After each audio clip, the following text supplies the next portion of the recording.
Hey guys, how's it going? I'm Tyler. I hope you guys really enjoyed your first week of 2021 Tech Olympics. We'll run through everything that we've done so far this week just so we can kind of remember all the crazy stuff that's happened. Sweet. So if we can go to the slides, that'd be great.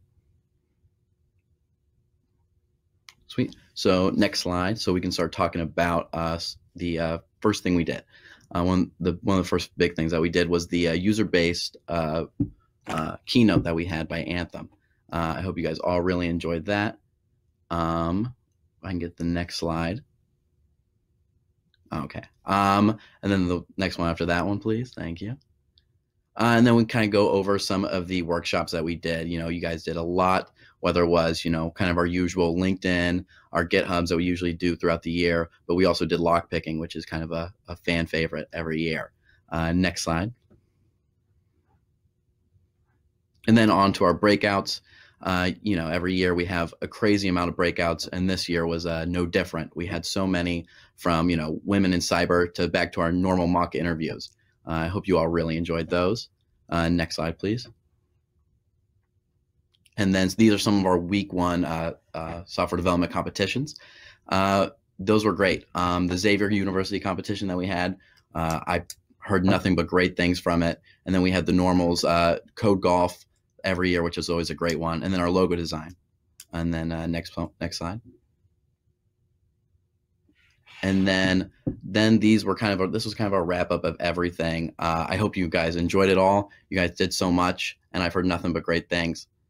Next slide, please. And then on to Akash.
Uh, yep. Sorry about that, guys. My name is Akash Shah, and I am the Chief Information Officer at the Interlines of Greater Cincinnati. And I'm very happy to present our Cyber Week keynote speaker, Rachel Cochran, the Senior Leader at the Application Security Group of FIS Global, a Fortune 500 financial technologies and services company. Rachel has 16 years of experience working in cybersecurity on the lens of protecting some of our most valuable and vulnerable personal information in the payments that we make every day. Her focus on software security programs to drive risk management and security operations puts her at the absolute forefront of her field, and we truly are very excited to hear what she has to say today. Thank you, Rachel, and the floor is yours. All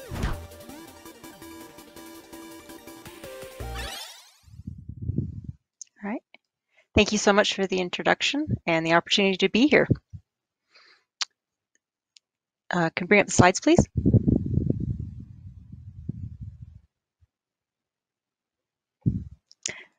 All right, as was mentioned, I work in application security today, so that actually is a field that sits at a great intersection for the Tech Olympics, because I entered through software development and now work on helping software developers at our company and others secure the software that they're writing that's protecting sensitive information. So what I'm going to talk to you about today is why would you want to pursue a career in cybersecurity, and talk a little bit about how I got into it and a lot of the opportunities that are out there and how things have changed really rapidly, and where that leaves us today and the opportunities that that presents, as well as the challenges. Next slide, please. So as a starting point, what is cybersecurity? Simplistically, we often talk about it in terms of protecting what we call the CIA triad, which stands for confidentiality, integrity, and availability of computer systems, networks, and data. That is a really simplistic view of what cybersecurity is, especially today, because as time has gone on, it's taken on such broader dimensions because there's computers, there's technology have come to be a part of so many things in life these days. I mean, here we are having a virtual conference where it wasn't really that long ago that this wouldn't even have been viable, for video reasons, audio, people not having internet connections, and now here we sit. There's very few aspects of things in life these days that don't have some technology touch point to them, even in businesses where, you might be a baker or perhaps you make clothing or sell books, and where technology is not the focus of what you do, but you still interact with people through technology. It's how you get yourself known. You have websites, you have emails, you have online ordering, and so forth.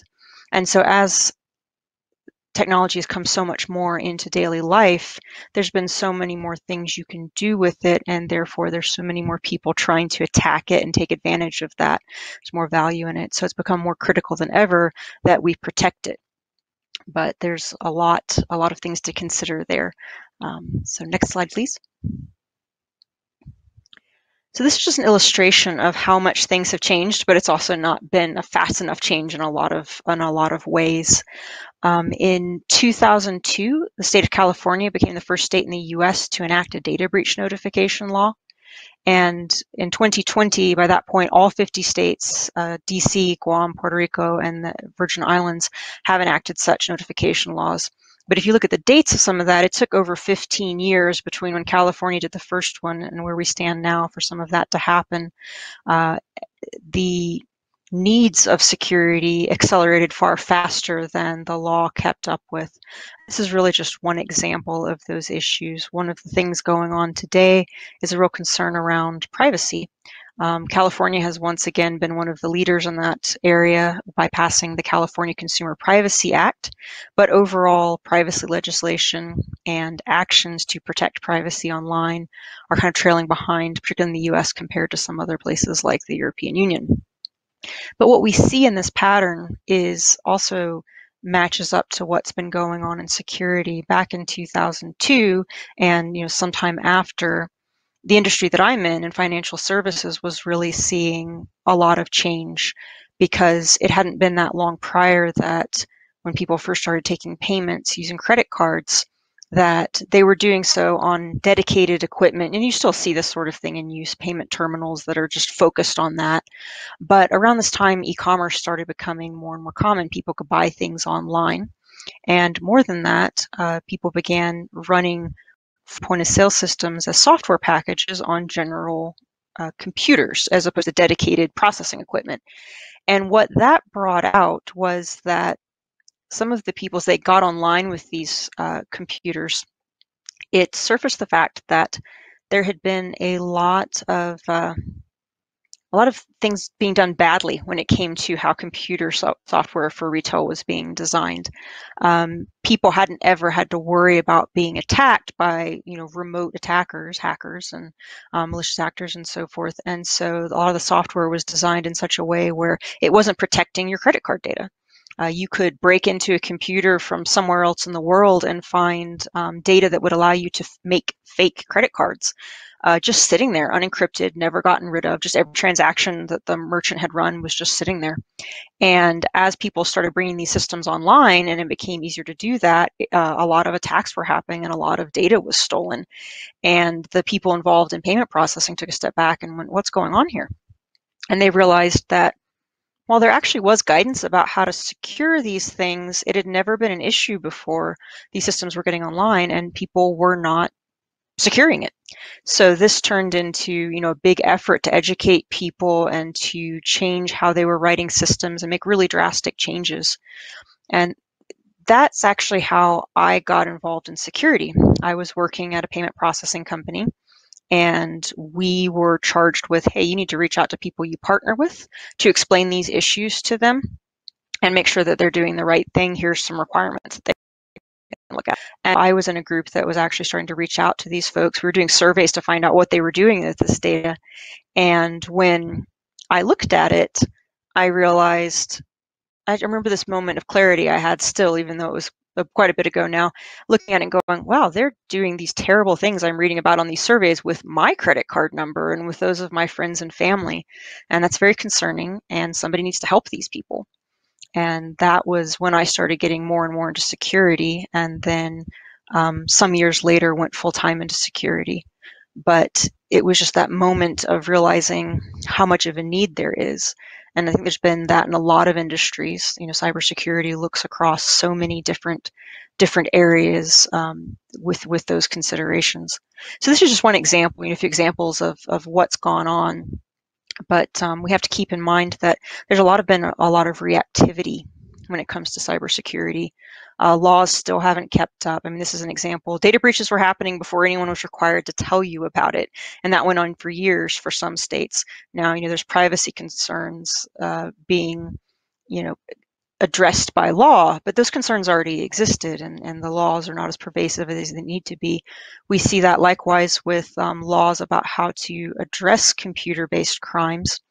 It was something that I studied somewhat in a graduate program, and they really highlighted that in large part what we're doing with laws is trying to take laws that were written without the internet in mind and figure out how to deal with computer-based crime with these older laws. And they need people that have the skills to address these things, that understand them, and there's this huge opportunity there that still has not been filled.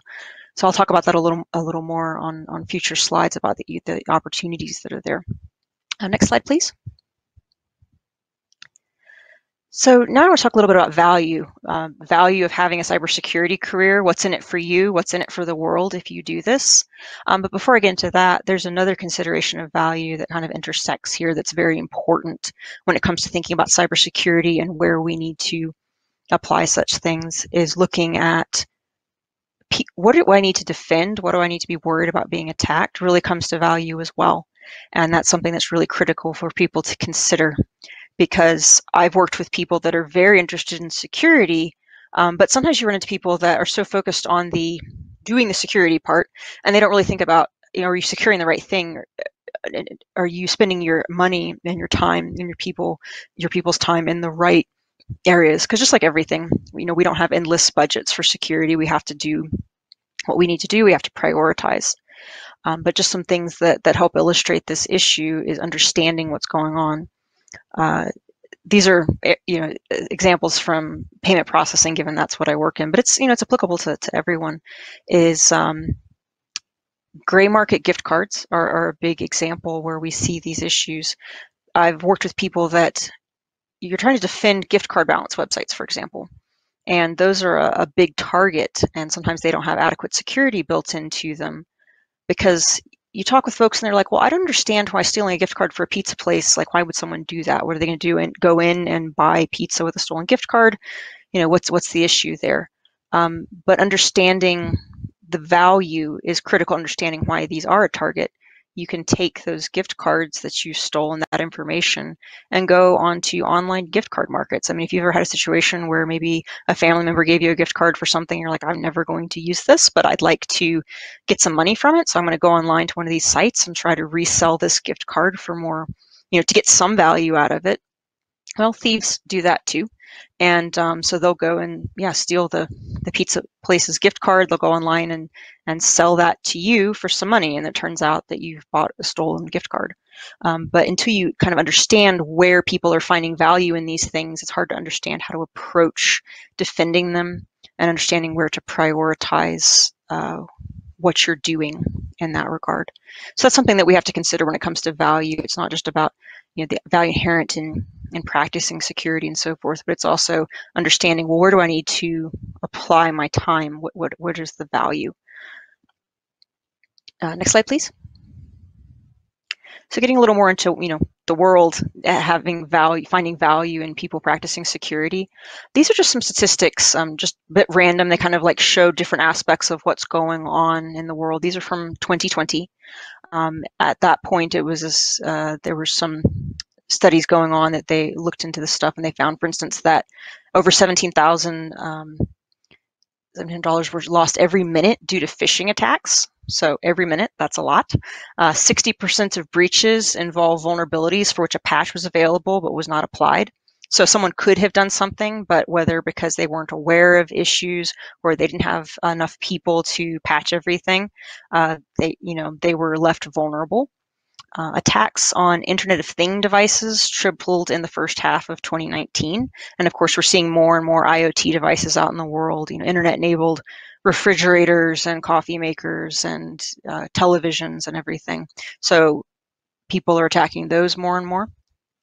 And that's a particular area of concern because this is looking very similar to some of the stuff that I mentioned with payment processing, is that people didn't envision some of this stuff. They didn't think about where the value was in attacking some of these things. And this is now a big area where cybersecurity experts are focusing. And there's a lot of opportunity in this area because there's all sorts of things out there that have been inadequately secured, and people are putting them in their homes, they have cameras on them, and so forth. So this is something that's of extreme concern, is a rapidly growing area in cybersecurity. Data breaches cost enterprises an average of $3.92 million. And that's something that continues to increase as some of the legislation we talked about earlier, appears. You have people getting attacked, and then laws get passed that say, okay, well, if you lose this data or if you fail to notify people fast enough or so forth, then you get fined.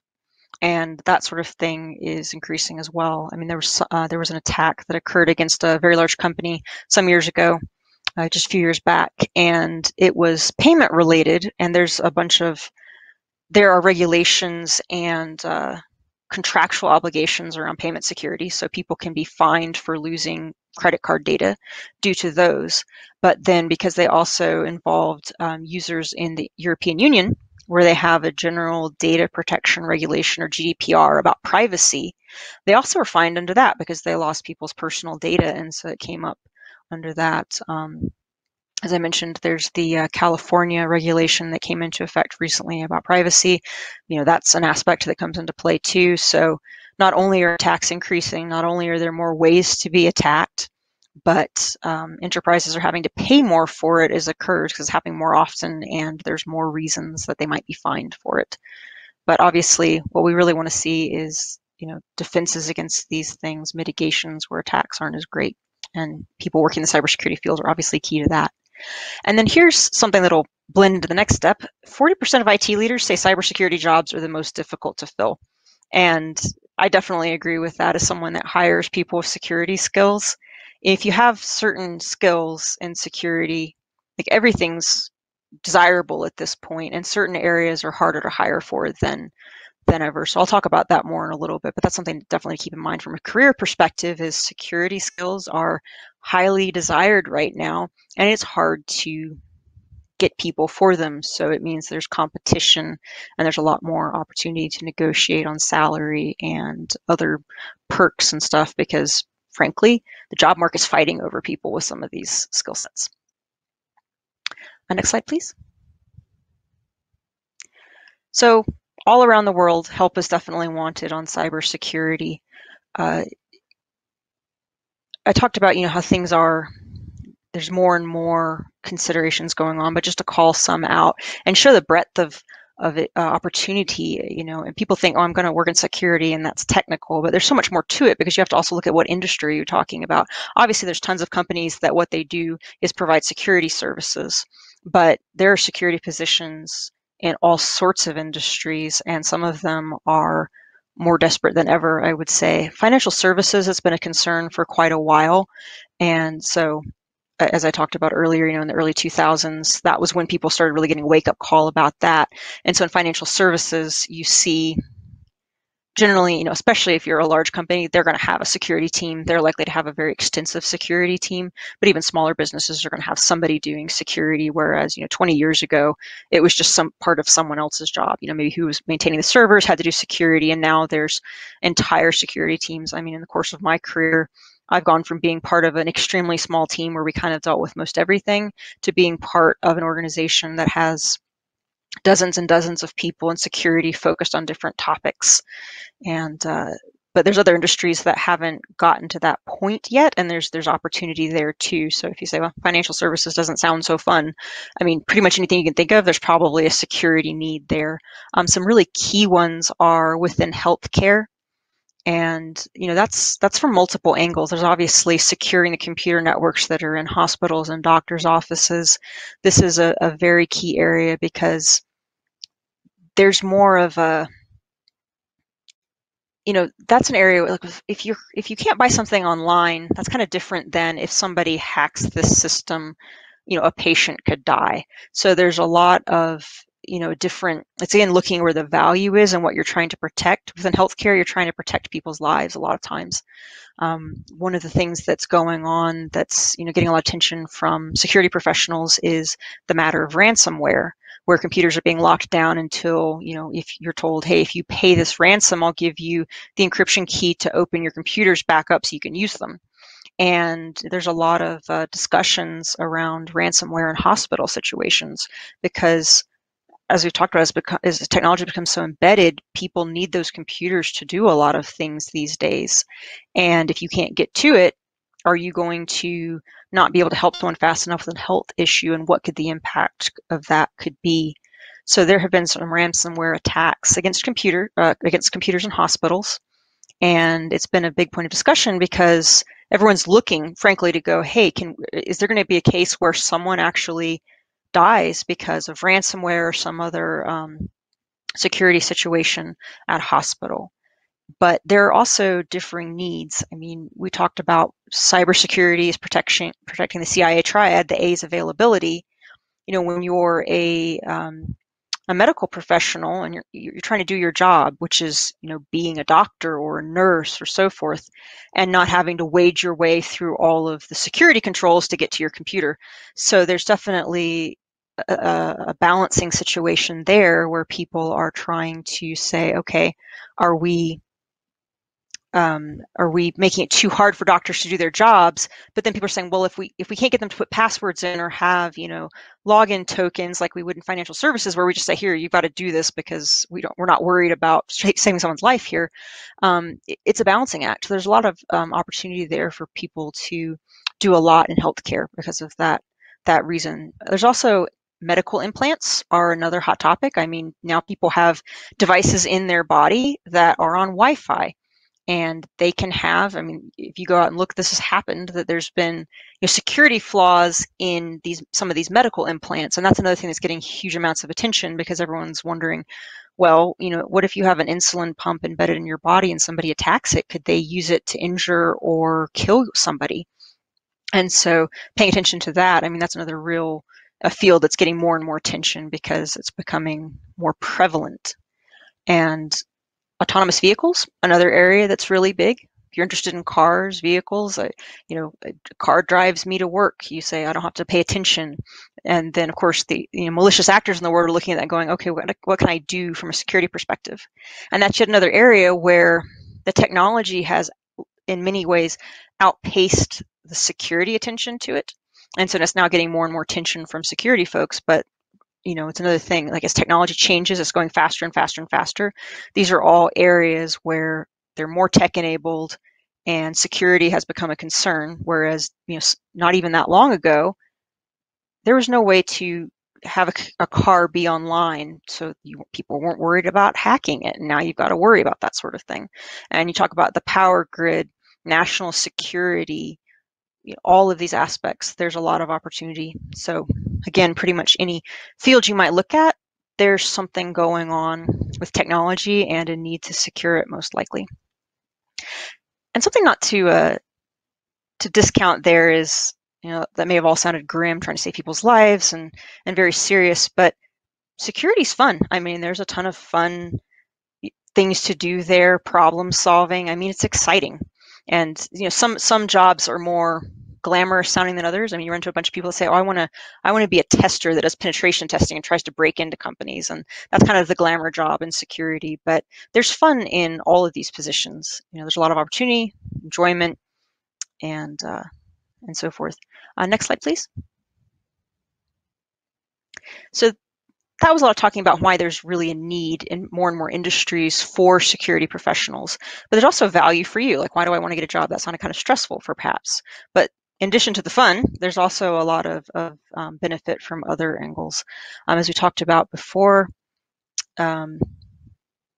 there's more and more need for this, but that doesn't necessarily mean that there's been people to fill these jobs.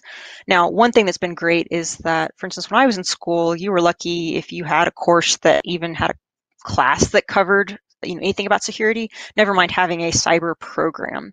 But now there's a lot of cybersecurity programs, so you can go into school and focus on cybersecurity from the beginning. And as this National Center for Education Statistics found, that cybersecurity job postings have grown by 94% in the past 6 years. Like I said, everybody needs security people, and they're real. And then the industry is projected to see a job growth between 31% between 2019 and 2029. So that's expanding a lot faster than many other industries, and just shows that not only are there education programs now, but there will continue to be jobs and expected to grow. And on the salary front, the US national average as of just a week ago, I guess, was over $100,000. And that was the average. So there are definitely jobs that pay somewhat less, and there are jobs that pay quite a bit more than that. But like I said, there's competition. And, when a company really needs a particular skill set, they need someone that's got the experience and training in that skill set. They can't just go out and find random people. So they're going to have to compete for it. They're going to have to offer salaries and other benefits that align with that need to fill those positions. So this is a good area to look for jobs. It's a good, stable situation. Now, it's going to vary as any industry does. There may be things that are going to be more at risk for automation than others. They're going to be things that are easier to fill with people with fewer skills and experience in that area. But it's such a huge, huge area to look at things. Next slide, please. And to continue on from that point, there are tons of paths to get into security and tons of things to do, as we've talked about. So you don't need to look at just saying, oh, I want to have a job where I do cybersecurity. As we mentioned, there's so many areas that need to consider security. We can't really address all of that with having someone who's in a job and the job is called security. We need people in all of these jobs that have considerations here that have security awareness and some training. So I'll take an example from what I work in today, which is application security. We certainly have application security people in the security team, and we're focused on security full time and what we can do. But critical to our success is having software developers who are security minded and aware and have security related skills. They know how to write secure code. We don't want all of them coming over to the security team. We want a lot of people who are in software development writing secure code, educating their colleagues, making sure people are considering security when they're designing things and so forth, and not at the end. That's really critical. And so, I've met people who they love programming, but they want to be involved in security, and they kind of feel torn sometimes. And we say, no, this is fantastic. We want you to stay in the development groups, loving to be a programmer and considering security at the same time. And there's not a lot of opportunity in many areas for that, if you are interested in security and interested in something else, like, do both. There's a huge amount of opportunity for that. On that front, talked about cybersecurity degree programs and so forth, but I want to stress that is far from the only way to get into security. And I know someone later this week is going to be talking about that, different paths to get into security, but that's very critical. A lot of people that are highly thought of in the security industry, they did not go to school and get a security degree. They had other experiences that they leveraged, and they came into security through different, and that is, very, very important as well. One of the common things that's said in security is that to find evil, you have to know what normal looks like. And that happens across all your industries. Like in payment processing, you cannot tell what the good transactions look like if you have no experience. Like if you don't know anything about the topic of payment processing, it's very hard to secure it, because what's normal for us may not be normal for a different type of business. And so having people coming in from business industries into security is absolutely critical, because they know how things, usability is a thing. You don't want security people getting carried away. I used to joke that the A in availability for CIA Triad is to keep security people from just saying it'll be most secure if we just unplug it. It's like, no, you have to leave it available. Like, nothing's doing any good for people if it's not done. If it's not doing the job that it needs to. So, and that's the end of the slides. So thank you so much. I hope everyone has a wonderful time this week, and I really appreciate the opportunity to talk to you. If you have any questions for me, I'm happy to speak with you about it. Tyler is going to go over how to get those questions to me. So thank you very much. Perfect. Thanks so much, Rachel, for all that. If you guys do have questions, the best way to get that done is to reach out with our overhoova. Now, the part that a lot of you guys have really been waiting for, it's time to talk about who won the competitions and who got the prizes. So if I can get the next slide, just to pop that up. I'll just start going over our winners from Code Golf. Our first is Zach Sargent. Number 2 is Rishi Verma. And then number 3, Lee Garber Ford. 4th, Lewis K. And then 5 is Dean Liu. You guys are all splitting between a PlayStation Store gift card or a New A gift card. All of these prizes will be sent out at the end of the month with your guys' package. And then for our student recognition prize, our winner this is kind of recognized by Interalliance and Anthem, and it goes to Noah Gonzalez. You'll be getting a Panera gift card.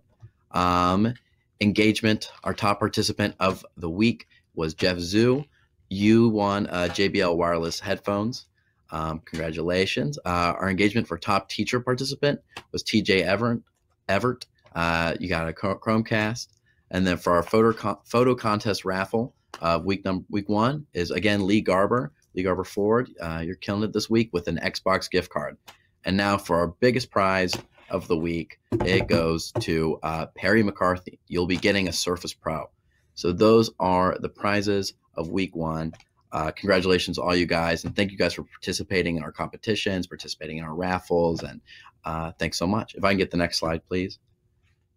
Now it's time for week 2. I hope you guys all enjoyed software development as much as you can. And I'm so glad that we had such a great keynote to lead into week 2. And I'm super excited, and I hope you guys are just as excited. So on to the video.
What we're gonna do right here is go back, way back into time.